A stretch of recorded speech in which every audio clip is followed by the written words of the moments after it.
آپ کو یاد ہوگا کہ غزوہ فتح کے موقع پر ایک عورت نے چوری کی تھی، تو لوگ بہت گھبرا گئے، اور وہ قریش کی عورت تھی. تو حضرت اسامہ سے کہا گیا کہ وہ سفارش کریں. جب حضرت اسامہ نے آپ سے گفتگو کی تو آپ کے چہرہ مبارک کا رنگ تبدیل ہو گیا اور کہا کہ تم اللہ کی حدود کے بارے میں مجھ سے سفارش کرنے آئے ہو. تو حضرت اسامہ ڈر کے کہنے لگے، اللہ کے رسول صلی اللہ علیہ وسلم میرے لیے بخشش کی دعا کیجیے، یعنی میں نے واقعی ٹھیک نہیں کیا ایک غلط کام کے لیے آپ کو کہہ کے. شام ہوئی تو رسول اللہ صلی اللہ علیہ وسلم نے سب کو اکٹھا کیا، خطاب کیا، اللہ کی تعریف کرنے کے بعد فرمایا، اما بعد، تم میں سے پہلے لوگ اسی لیے ہلاک ہوئے کہ ان میں سے اگر کوئی معزز شخص چوری کرتا تو وہ اسے چھوڑ دیتے، کوئی کمزور چوری کرتا تو اس پہ حد جاری کرتے. اللہ کی قسم جس کے ہاتھ میں محمد صلی اللہ علیہ وسلم کی جان ہے، اگر فاطمہ بنت محمد بھی چوری کر لے تو میں اس کا بھی ہاتھ کاٹ ڈالوں. پھر رسول اللہ صلی اللہ علیہ وسلم نے اس عورت کے بارے میں حکم دیا، اس کا ہاتھ کاٹا گیا. پھر اس عورت نے سچی توبہ کر لی، شادی بھی کر لی. حضرت عائشہ کہتی ہیں کہ اس کے بعد یہ عورت میرے پاس آیا کرتی تھی، اگر اسے کوئی ضرورت ہوتی تو میں آپ صلی اللہ علیہ وسلم کو بتا دیتی، یعنی اس کی ضرورت بھی پوری کی جاتی تھی. یاد رکھیے، جہاں کہیں بھی کوئی حدود نافذ ہوئی اس کے بعد اس شخص سے نفرت نہیں کی گئی، اس کو بالکل ایک نارمل عام انسان کی طرح اس کی مدد کی جاتی رہی. اسی طرح جب آپ صلی اللہ علیہ وسلم نے قریش کو تبلیغ کی، لوگوں کو تبلیغ کی، تو آپ نے اپنی بیٹی کو بھی اس میں انکلوڈ کیا. جب یہ حکم نازل ہوا وَأَنذِرْ عَشِيرَتَكَ الْأَقْرَبِينَ، اپنے قریبی رشتہ داروں کو ڈرائیے، تو آپ نے ایک ایک کر کے قریش کے قبیلے کو بلایا اور فرمایا، اے بنو فلاں، آپ اپنے آپ کو جہنم کی آگ سے بچاؤ. حتیٰ کہ آپ نے اپنی بیٹی کا نام لے کے فرمایا کہ اے فاطمہ، تم اپنے آپ کو جہنم کی آگ سے بچاؤ، میں تمہارے لیے کسی چیز کا مالک نہیں ہوں، البتہ قرابت داری کا جو تعلق ہے اس کی تری میں تم تک پہنچاتا رہوں گا، یعنی میں تم سے دنیا میں صلہ رحمی کرتا رہوں گا، تمہارے حقوق دیتا رہوں گا، لیکن آخرت میں کام نہیں آؤں گا. ایک اور روایت میں آتا ہے، اے فاطمہ بنت محمد، تم سب اپنی جانوں کو اللہ سے خرید لو، کیونکہ میں اللہ کی طرف سے تمہارے لیے کسی چیز کا اختیار نہیں رکھتا. لا املک لکم من اللہ شیئا سلانی من مالی ما شئتم، البتہ تم دونوں جو چاہو مجھ سے میرے مال میں سے مانگ سکتے ہو. پھر اسی طرح آپ صلی اللہ علیہ وسلم نے ان کو صبح شام کی دعاؤں میں سے بھی سکھایا. حضرت انس کہتے ہیں کہ رسول اللہ صلی اللہ علیہ وسلم نے حضرت فاطمہ سے فرمایا، تمہیں کیا چیز مانے ہے کہ تم سنو جس کی میں تم کو وصیت کرتا ہوں، یعنی کیا مشکل ہے، کیا تم یہ نہیں کر سکتی؟ تم صبح شام یہ دعا پڑھا کرو، یا حی یا قیوم برحمتک استغیث اصلح لی شأنی کلہ ولا تکلنی الی نفسی طرفۃ عین. پھر اسی طرح نبی صلی اللہ علیہ وسلم نے وفات کے وقت ان کو 2 باتیں بتائی تھی، اور وہ 2 باتیں کیا تھی؟ ایک تو یہ کہ میں اب دنیا سے جانے والا ہوں، اور پھر آپ نے فرمایا اس لیے تم اللہ کا تقوی اختیار کرتے ہوئے صبر کرنا، اور پھر آپ نے یہ فرمایا کہ تم سب سے پہلے مجھ سے آ کر ملو گی، اور یہ بھی آتا ہے کہ تم مومن عورتوں کی سردار ہوگی. تو حضرت فاطمہ جو ہیں وہ ہنس پڑی. بحیثیت بیٹی کے حضرت فاطمہ رضی اللہ تعالیٰ عنہ کے کردار بہت ہی خوبصورت ہے. ایک تو یہ کہ اپنے والد سے بہت مشابہ بھی تھی. حضرت عائشہ کہتی ہے کہ میں نے عادات، چال چلن، بات چیت میں رسول اللہ صلی اللہ علیہ وسلم سے سب سے زیادہ مشابہ فاطمہ کرم اللہ وجہہا کو پایا. یہ روایت سنن ابی داؤد کی. ایک اور روایت میں وہ کہتی ہیں، صحیح الادب المفرد کی روایت ہے، کہتی ہے کہ میں نے لوگوں میں سے کسی کو نہیں دیکھا جو نبی صلی اللہ علیہ وسلم سے کلام میں، بات چیت میں اور بیٹھنے میں فاطمہ رضی اللہ عنہا سے زیادہ مشابہ ہو. پھر اسی طرح اپنے والد سے بھی حیا کرتی تھی. حضرت انس سے مروی ہے کہ نبی صلی اللہ علیہ وسلم حضرت فاطمہ کے پاس سے غلام لے کر آئے جو آپ نے انہیں ہبہ کیا تھا. یعنی ایک وقت میں آپ نے غلام نہیں دیا، ایک اور وقت میں آپ نے دیا. اس وقت کیوں نہیں دیا تھا اور اب کیوں دیا؟ اس وقت کیوں نہیں دیا تھا؟ دوسرے لوگ زیادہ مستحق تھے تو آپ نے ان کو ترجیح دی. وَيُؤْثِرُونَ عَلَىٰ أَنفُسِهِمْ وَلَوْ كَانَ بِهِمْ خَصَاصَةٌ. اور اس وقت میں آپ کے پاس وسعت تھی، آپ نے ان کو دیا. جب آپ ان کو لے کر ان کے پاس گئے تو ان کے پاس ایک کپڑا تھا، سر ڈھانپتی تو پاؤں تک نہیں پہنچتا تھا، پاؤں پہ ڈالتی تو سر پہ نہیں پہنچتا تھا. تو نبی صلی اللہ علیہ وسلم نے ان کی پریشانی دیکھی کہ یہ اسٹرگل میں ہے، تو آپ نے فرمایا کوئی حرج نہیں، کیونکہ یہاں تمہارا باپ اور تمہارا غلام ہے. اس سے یہ پتہ چلتا ہے کہ اگر باپ کے سامنے سر کھلا ہو تو کوئی حرج نہیں، لیکن بہرحال مومن عورت کے لیے حیا اچھی ہے. یعنی حیا کی صفت کے طور پر اگر آپ ادب کے تقاضے میں اپنے آپ کو اچھی طرح ڈھانک کر جائیں تو اور بات ہے، لیکن اگر کبھی سر کھلا بھی ہو تو اس میں حرج نہیں ہے. پھر اسی طرح آپ صلی اللہ علیہ وسلم کے کھانے کی بھی فکر کرتی. ایک مرتبہ آپ کے سامنے جو کی روٹی کا ٹکڑا پیش کیا تو آپ نے فرمایا یہ پہلا کھانا ہے جو تمہارے والد 3 دن بعد کھا رہے ہیں، یعنی کھانے کی چیز. باقی کو کھجور پانی وغیرہ تو لیتے ہی ہوں گے، لیکن روٹی جو ہے وہ 3 دن کے بعد کھا رہے ہیں. پھر اسی طرح سفینہ ابو عبد الرحمن سے مروی ہے کہ ایک آدمی نے حضرت علی کی دعوت کی اور ان کے لیے کھانا تیار کیا، ان کے گھر بھیج دیا. تو حضرت فاطمہ نے کہا اگر ہم رسول اللہ صلی اللہ علیہ وسلم کو بھی بلا لیں تو آپ بھی ہمارے ساتھ کھا لیں، کیونکہ ان کو یہ تھا کہ شاید آپ نے نہ کھایا ہو. تو اس سے بھی آپ اندازہ لگا سکتے ہیں کہ شادی کے بعد بھی وہ آپ صلی اللہ علیہ وسلم کی فکر کرتی تھی. حالانکہ آپ کی ازواج بھی تھیں، لیکن انہوں نے یہ نہیں کہا کہ آپ کا تو اپنا گھر ہے تو سب ہی از ٹیکن کیئر آف. نہیں، ہر ایک کا اپنا اپنا مقام ہوتا ہے، اور یہ صرف ایک کیئر کی بات ہوتی ہے.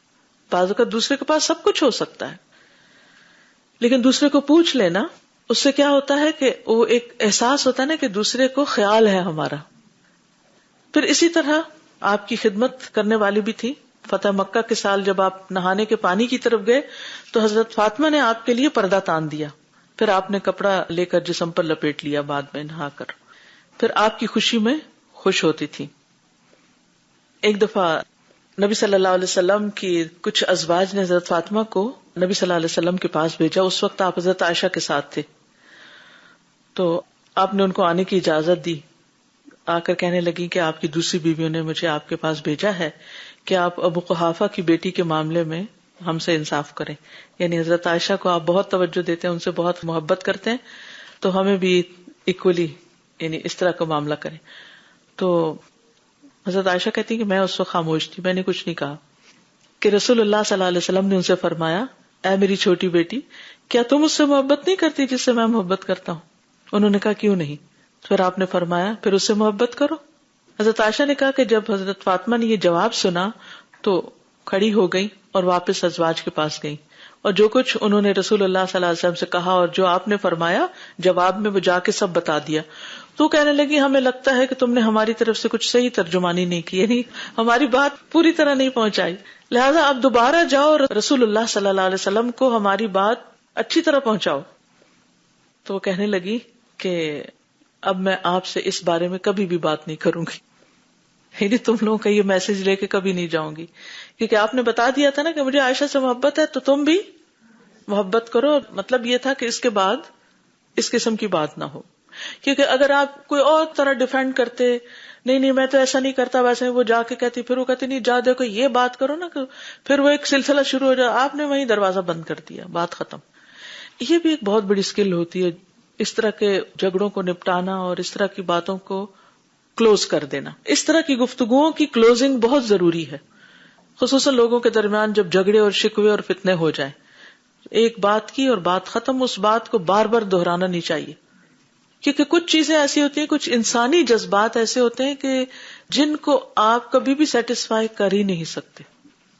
کچھ لوگوں کے شکوے ایسے ہو سکتے ہیں، کسی کی کوئی ناراضگی ایسی ہو سکتی، کسی کی غلط فہمی ایسی ہو سکتی ہے، آپ اس کو جتنی دفعہ بھی بتائیں گے تو اس کے بعد دوبارہ کیا ہوگا، پھر بات وہیں کی وہیں.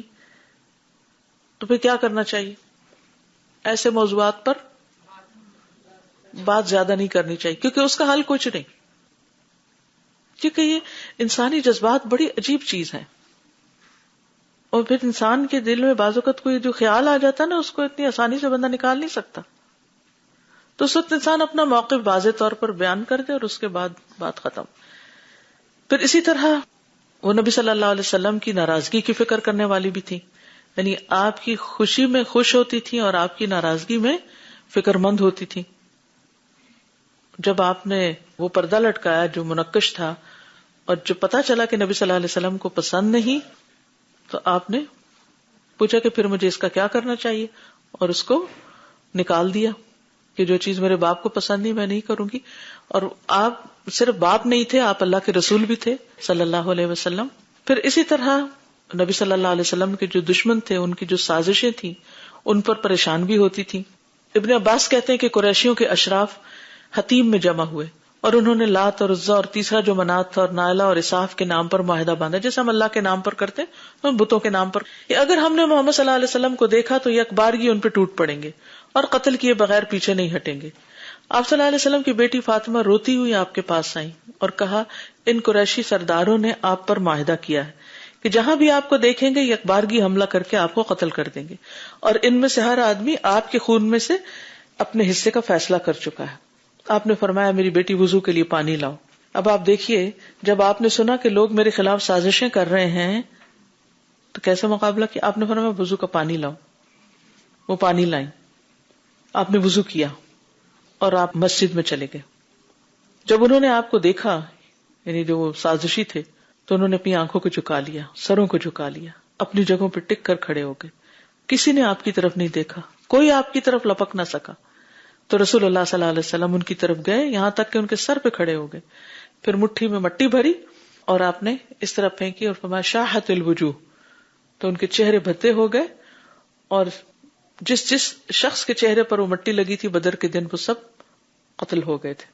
تو بہرحال اس میں ایک بہت اہم سبق ہے، اور وہ یہ کہ جب آپ کو پتہ چلے کہ کوئی شخص آپ کے خلاف بہت کچھ کر رہا ہے اور آپ کو نقصان پہنچانے والا ہے تو کیا کرو، وَاسْتَعِینُوا بِالصَّبْرِ وَالصَّلَاةِ۔ آپ کو یاد ہوگا کہ بچپن میں بھی جب یہ چھوٹی تھی، ابھی یعنی 5 سال کی تھی جب آپ کو نبوت ملی، اور شاید 10 یا اس سے بھی کم سال کی تھی جب آپ پر اذیتوں کا دور شروع ہو گیا، تو ایک موقع پر آپ صلی اللہ علیہ وسلم کی گردن پر انہوں نے اوجھ لا کر رکھ دی تھی، اور مشرکین آپس میں یہ منظر دیکھ کر ہنسنے لگے، تو کسی نے جا کے حضرت فاطمہ کو بتا دیا۔ وہ بچی تھی ابھی، لیکن دوڑتی ہوئی آئی، آپ ابھی سجدے میں تھے کیونکہ وہ اتنی بھاری اوجھ تھی کہ آپ اٹھ بھی نہیں سکتے تھے، تو آپ نے غلاظتوں کو نبی صلی اللہ علیہ وسلم سے ہٹایا، اور مشرکین کو انہوں نے برا بھلا کہا، اور پھر آپ نے نماز پوری کر کے دعا کی۔ پھر جنگ احد میں جب آپ کے دانت شہید ہوئے تھے تو حضرت فاطمہ رضی اللہ تعالی عنہا اس وقت وہاں موجود تھی، اور حضرت علی پانی بھر بھر کر لا رہے تھے، حضرت فاطمہ زخم دھو رہی تھی۔ جب دیکھا کہ خون زیادہ نکل رہا ہے، رک نہیں رہا، تو انہوں نے ایک چٹائی لی، اس کو جلا کے راکھ بنائی اور پھر اس کو زخموں پر لگایا، جس سے خون آنا بند ہو گیا۔ تب آپ دیکھیے کہ گھر کے کام کاج بھی کرتی ہیں اور جنگ میں بھی شریک ہے، پھر آپ کے رازوں کی حفاظت کرنے والی تھی۔ جب مرض الموت میں نبی صلی اللہ علیہ وسلم نے ان کو 2 باتیں بتائی تھی، تو بعد میں جب حضرت عائشہ نے پوچھا تو کہنے لگی نہیں، میں اللہ کے رسول صلی اللہ علیہ وسلم کا راز نہیں کھول سکتی، لیکن بعد میں جب آپ کا انتقال ہو گیا تو اس وقت انہوں نے بتا دیا کہ آپ صلی اللہ علیہ وسلم نے ان سے کیا کہا تھا، آپ کے کان میں جو چپکے سے کہا تھا۔ پھر اسی طرح آپ کی تکلیف پر غمزدہ ہوتی تھی۔ جب آپ کی وفات کا وقت آیا اور آپ پر نزع کا عالم تھا اور آپ کو تکلیف ہو رہی تھی، تو فاطمہ کہتی تھی ہائے تکلیف۔ رسول اللہ صلی اللہ علیہ وسلم نے فرمایا اے میری چھوٹی بیٹی، تمہارے باپ پر وہ حاضر ہونے والی ہے کہ قیامت کے دن تک پہنچانے کے لیے اللہ تعالیٰ ہر ایک کو اس میں مبتلا کرتا ہے، اور وہ کیا تھا؟ موت۔ جب آپ صلی اللہ علیہ وسلم فوت ہو گئے تو نہایت غمگین ہوئی۔ کہتے ہیں کہ جب بیمار ہوئے تو آپ پر غشی طاری ہو جاتی تھی حضور صلی اللہ علیہ وسلم پر، تو فاطمہ کہتی ہیں کہ ہائے ابا جان، آپ کو کتنی بے چینی ہے۔ اس پر آپ نے ان سے فرمایا کہ آج کے بعد تمہارے باپ کی یہ بے چینی باقی نہیں رہے گی۔ جب وفات ہوگی تو کہتی ہیں ہائے ابا جان، آپ اپنے رب کے بلانے پر چلے گئے، ہائے ابا جان، آپ جنت الفردوس میں اپنے مقام پر چلے گئے، ہائے ابا جان۔ ہم جبریل کو آپ کی وفات کی خبر سناتے ہیں۔ پھر آپ دفن کر دیے گئے تو فاطمہ کہنے لگی اے انس، تمہارے دل رسول اللہ صلی اللہ علیہ وسلم کی نعش پر مٹی ڈالنے کے لیے کس طرح تیار ہوئے؟ کس دل سے تم نے آپ پر مٹی ڈالی ہے؟ یعنی اس سے پتہ چلتا ہے کہ کس قدر آپ سے محبت کرنے والی تھی۔ یعنی بیماری میں بھی غمزدہ ہے، وفات پر بھی، تکلیف پر بھی، پھر اس کے بعد جب وفات ہو گئی ہے، پھر جب آپ دفن ہو گئے ہیں، تو ان سارے مواقع پر آپ نہایت غمزدہ تھی۔ تو یہ ایک بیٹی کے کردار میں، ایک بیٹی کی حیثیت سے جو باپ کے ساتھ ایک محبت ہے، اس کا عملی نمونہ ہے۔ اسی طرح بحیثیت بیوی بھی بہت زبردست خاتون تھی۔ حضرت علی نے جب نکاح کا پیغام دیا تو آپ نے فرمایا کہ علی وہ تمہاری ہی ہیں، بشرطے کہ اس کے ساتھ حسن سلوک سے پیش آؤ۔ جس سے پتہ چلتا ہے کہ رشتے کے موقع پر والد حسن سلوک کی بات کر سکتے ہیں۔ نبی صلی اللہ علیہ وسلم نے آپ کو جہیز بھی دیا تھا، جس کی پیچھے تفصیل ہو چکی ہے۔ تکیہ تھا اور روئے دار کپڑے تھے، مشکیزہ تھا، مٹکے تھے، وغیرہ وغیرہ۔ نبی صلی اللہ علیہ وسلم نے حضرت علی کو ترغیب دی کہ وہ حضرت فاطمہ کو ہدیہ دیں۔ جب وہ شادی کے بعد حضرت علی نے ان کے پاس جانا چاہا تو آپ نے ان کو روک لیا اور کہا کہ پہلے کوئی چیز پیش کرو۔ اور انہوں نے کہا کہ اللہ کے رسول صلی اللہ علیہ وسلم میرے پاس کوئی چیز نہیں. آپ نے فرمایا اپنی زرہ ہی دے دو. چنانچہ انہوں نے اپنی زرہ ان کو دے دی. پھر ان کے پاس گئے. تو اس سے یہ بھی پتہ چلتا ہے کہ شادی کے موقع پر ہسبینڈ کو وائف کو کچھ نہ کچھ گفٹ دینا چاہیے.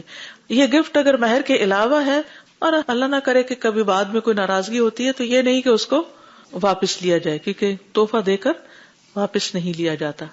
اسی طرح جب ابو جہل کی بیٹی کا رشتہ آیا تو آپ صلی اللہ علیہ وسلم حضرت علی سے ناراض ہوئے اور کہا کہ فاطمہ میرے جسم کا حصہ ہے اور مجھے یہ بہت برا لگتا ہے کہ لوگ اسے آزمائش میں ڈالیں. اللہ کی قسم, اللہ کے رسول کی بیٹی اور اللہ کے دشمن کی بیٹی ایک نکاح میں جمع نہیں ہو سکتی. تو حضرت علی نے نکاح کا ارادہ چھوڑ دیا. پھر اسی طرح یہ ہے کہ اپنے شوہر کے لیے کھانا وغیرہ بھی بناتی تھی, چکی پیستی تھی اور اپنے گھر کے کام کاج خود کیا کرتی تھی. شوہر کے لیے زیب و زینت کا اہتمام بھی کرتی تھی. حتیٰ کہ حج کے موقع پر بھی جب یمن سے حضرت علی رضی اللہ عنہ قربانیاں لے کر آئے تھے تو حضرت فاطمہ کو ان لوگوں میں پایا جو حلال ہو چکے تھے. حضرت فاطمہ نے رنگین کپڑے پہن لیے تھے, سرما لگا لیا تھا. تو اس پر حضرت علی تھوڑا سا حیران ہوئے, تھوڑی ناگواری کا بھی اظہار کیا اور پوچھا کہ تمہیں کس نے اس کی اجازت دی ہے, یعنی حج کا موقع ہے. اب آپ دیکھیے کہ حج کے موقع پر جب سب کچھ ہو جاتا ہے اور عید کا دن ہوتا ہے تو بھی لوگ بس احرام ہی چڑھائے رکھتے ہیں کہ نہیں, جب تک خانہ کعبہ کا طواف نہیں ہو جائے گا تو ہم حلال نہیں ہوں گے. اور وہاں عید کے موقع پر بھی اچھے کپڑے نہیں پہنتے. تو حضرت فاطمہ نے کیا کیا تھا کہ جب سارے ریچولز پورے ہو گئے تو اچھا لباس بھی پہنا. تو حضرت علی کو تھوڑا سا اعتراض ہوا کہ یہ اس موقع پر, حالانکہ انہی کے لیے سب کچھ کیا تھا.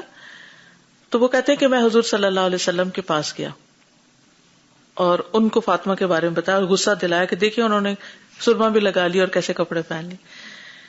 تو میں نے آپ کو بتایا کہ مجھے یہ کام ناگوار گزرا ہے. وہ کہنے لگی کہ مجھے ابا جان نے حکم دیا, اور آپ صلی اللہ علیہ وسلم سے جب پوچھا گیا تو آپ نے فرمایا وہ سچ کہتی ہے, وہ سچ کہتی ہے.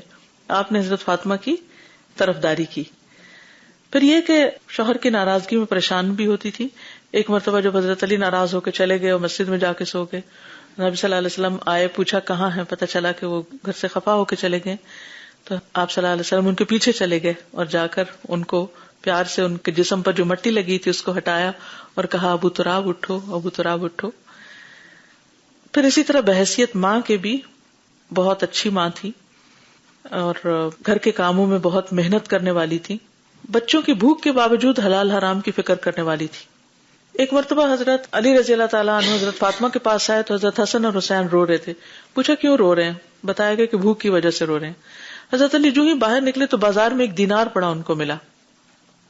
وہ حضرت فاطمہ کے پاس آئے اور انہوں نے بتایا تو انہوں نے کہا کہ جاؤ فلاں یہودی کے پاس اور وہاں سے آٹا لے آؤ. وہ جب یہودی کے پاس پہنچے اور آٹا خریدنے لگے تو یہودی نے کہا کہ آپ اس شخص کے داماد ہیں جو کہتے ہیں میں اللہ کا رسول ہوں؟ تو انہوں نے کہا کہ ہاں. تو یہودی نے کہا اپنا دینار واپس لے لیں اور آٹا بھی لے جائیں. تو وہ دینار بھی لے آئے, آٹا بھی لے آئے. تو حضرت فاطمہ کہتی ہے کہ اچھا پھر ٹھیک ہے, یہ دینار لے کے فلاں قصاب کے پاس جائیں, وہاں سے گوشت لے آئیں. بہرحال گوشت آ گیا, پکایا گیا کھانا, اور جو دینار تھا وہ ان کے پاس گروی رکھوا دیا, کیونکہ ایک دینار تو سونے کا ہوتا ہے, سارے کا تو گوشت نہیں ہوتا, نہیں کہ رکھ لو بعد میں آہستہ آہستہ لیتے دیتے رہیں گے. اب جو ہی کھانا پک گیا اور انہوں نے نبی صلی اللہ علیہ وسلم کو بلا کے بھیجا, جب آپ تشریف لائے تو حضرت فاطمہ کہتی ہیں کہ اگر آپ اس کو حلال کہیں گے کہ جس طرح ہم نے یہ کھانا پکایا تو ہم کھائیں گے, ورنہ نہیں کھائیں گے. تو بہرحال آپ نے فرمایا کھاؤ اللہ کے نام لے کر, کیونکہ اگر ایسی کوئی چیز ہو اور اس کا اعلان کیا جائے اور نہ ملے تو اس پیسے کو استعمال کیا جا سکتا ہے. بہرحال کیونکہ یہاں پوری 100% تو ڈیٹیلز نہیں موجود, موٹی موٹی باتیں ہیں. آپ صلی اللہ علیہ وسلم نے فرمایا کہ کھاؤ اللہ کا نام لے کر. چنانچہ سب نے کھا لیا. ابھی آپ اپنی جگہ پر ہی بیٹھے ہوئے تھے کہ وہ لڑکا جس کا دینار گما تھا وہ باہر آواز لگا رہا تھا کہ میرا دینار گم گیا. تو آپ نے فرمایا علی قصاب کے پاس جاؤ اور اس سے کہو رسول اللہ صلی اللہ علیہ وسلم فرماتے ہیں کہ وہ دینار میرے یہاں بھجوا دو اور تمہارا درہم میرے ذمہ ہے, یعنی کہ باقی میں تمہیں دیتا رہوں گا. تو بہرحال وہ دینار واپس لا کر اس لڑکے کے حوالے کر دیا گیا. اللہ نے کھانا کھلانا تھا نا تو وہ ایک سبب بنا دیا. اسی طرح اپنے بچوں کو بہت صاف ستھرا رکھتی تھی. ایک دفعہ نبی صلی اللہ علیہ وسلم دن کے ایک حصے میں نکلے.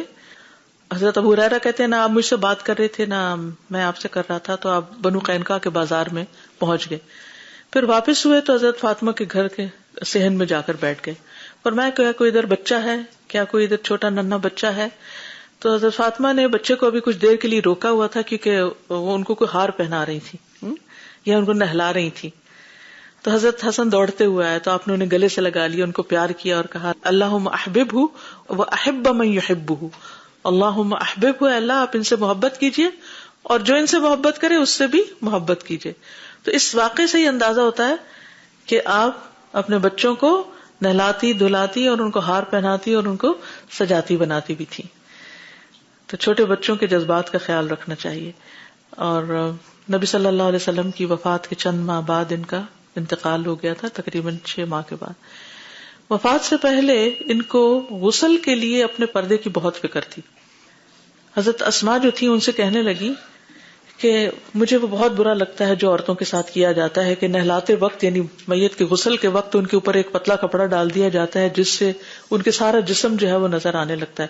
یعنی پتلا کپڑا جو ہوتا ہے جب پانی اس پہ پڑتا ہے تو کیا ہوتا ہے، چپک کے اس کے اندر سے بھی سب کچھ دکھنے لگتا ہے.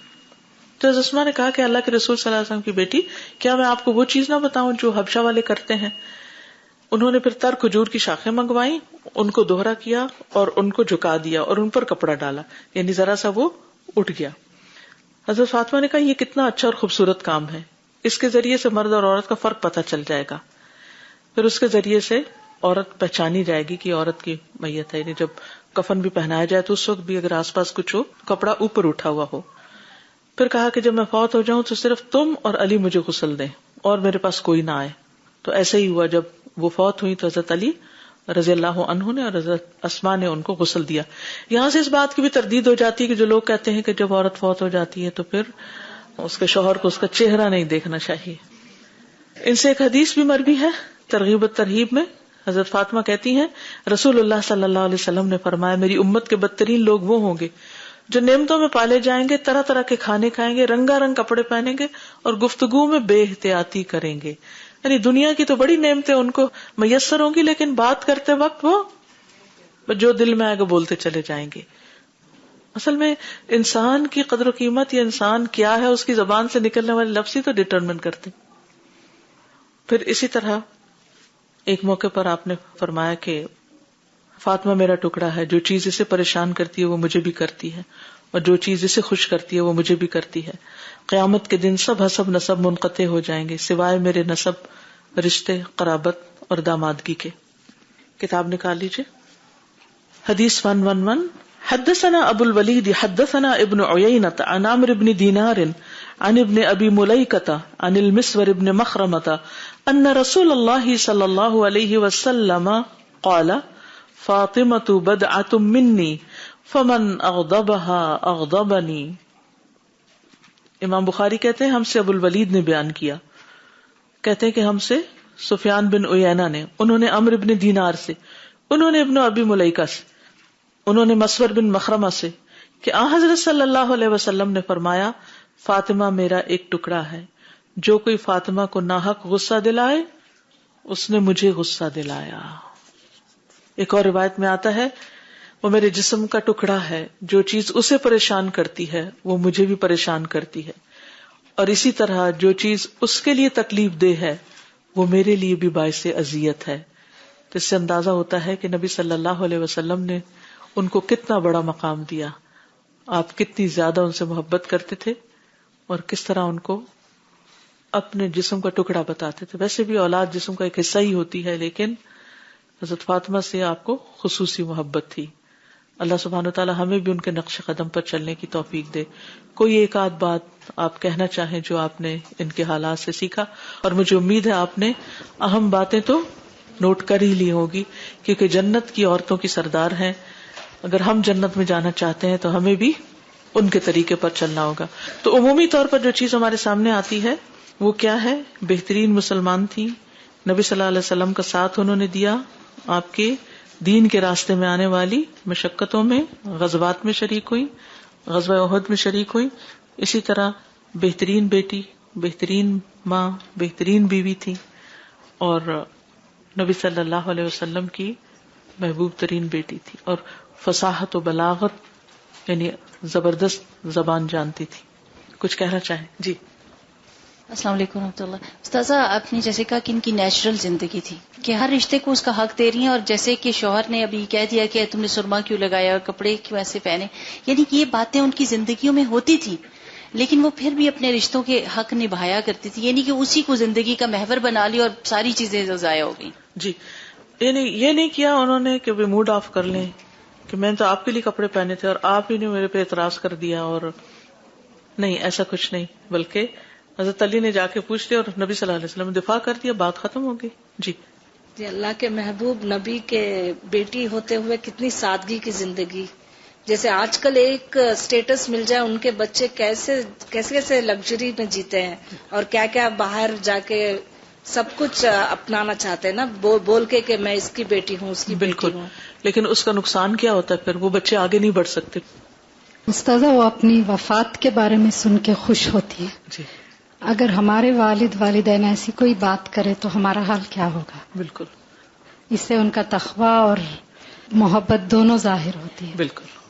السلام علیکم. وعلیکم السلام. میں اتنا کہنا چاہ رہی تھی کہ میں اس قدر حیران ہو رہی تھی اس بات سے کہ کس قدر کھانے کی کمی، یعنی فاقہ زدگی ایک دم، اور اتنی بری حالت اور اتنی محنت اس کے اوپر، اور اس کے باوجود آپ دیکھیے کہ ان کی زندگی کتنی بھرپور ہے. Yes. ہم گھر کے کام نہیں سمیٹ سکتے، اسکول نہیں سمیٹ سکتے، وہ یہ گھر، بچے، رسول اللہ صلی اللہ علیہ وسلم کی حفاظت، ان کے انٹرسٹ کا لک آفٹر، اور پھر جنگیں. یہ وہاں بھی پانی پلا رہی ہوتی تھیں اور سارے کام کر رہی ہوتی تھیں. تو یہ سوچنے پہ انسان مجبور ہوتا ہے کہ کیا چیز ہے جس نے ان کو اتنا چلا کے رکھا. ایک ایمان ان کا، اور دوسرے ان کا بلند پایا، ان کا جو اعزاز ہے. اور اس کے بعد میں سوچتی کہ جب آپ بتا رہی تھیں کہ نماز سے کتنی ریلیکسیشن ہوتی ہے، اور تو مجھے یہ خیال آ رہا تھا کہ یہی وہ کنجی ہے، کیونکہ اسی سے آپ کتنا بھی اسٹریچ کر لیں، کوئی ریلیکسیشن اتنی نہیں ہوتی، وہ بہت مومنٹری ہوتی ہے. لیکن اس کے ساتھ کیونکہ باقی چیزیں ہوتی ہیں اس کے اندر، کہ کیسا پانی ہے جس سے منہ دھل رہا ہے تو گناہ بھی دھل رہے ہیں، تو اس وجہ سے نماز کو ہی توجہ دینی چاہیے سب سے پہلے. جزاک اللہ خیر. ہمارا حال یہ ہوتا ہے کہ سارے کاموں میں ہم نماز ہی سب سے جلدی اور بس سر سے اتارنے والی کرتے ہیں. نتیجہ کیا ہوتا ہے کہ وہ پھر دوبارہ کاموں میں لگ جاتے ہیں، اور اس طرح نہ اس کا حق ادا نہ اس کا حق. I was thinking she saw her father face so much adversity, persecution, and she witnessed that, and that's very difficult for a child to see. And yet she didn't allow that to disable her and become a part of her, that I have grown up under persecution, my father was persecuted, this is what a difficult life we've had. She stayed positive despite that. And we see now many people, unfortunately, there are problems in many Muslim homes. So it's an example for us that you can rise beyond that and still be positive. Yes. جی استاذہ، مجھے پوچھنا تھا کہ حضرت محسن کے بارے میں ہمیں کچھ نہیں معلوم. شاید وہ چھوٹے ہی فوت ہو گئے، ہمیں بھی معلوم نہیں ہوتا کچھ، لیکن ان کا نام ملتا ہے. اوکے. سبحانک اللہم و بحمدک، اشہد ان لا الہ الا انت، استغفرک و اتوب الیک. السلام علیکم و رحمۃ اللہ وبرکاتہ. اللہم صل علی محمد وعلى آل محمد كما صليت على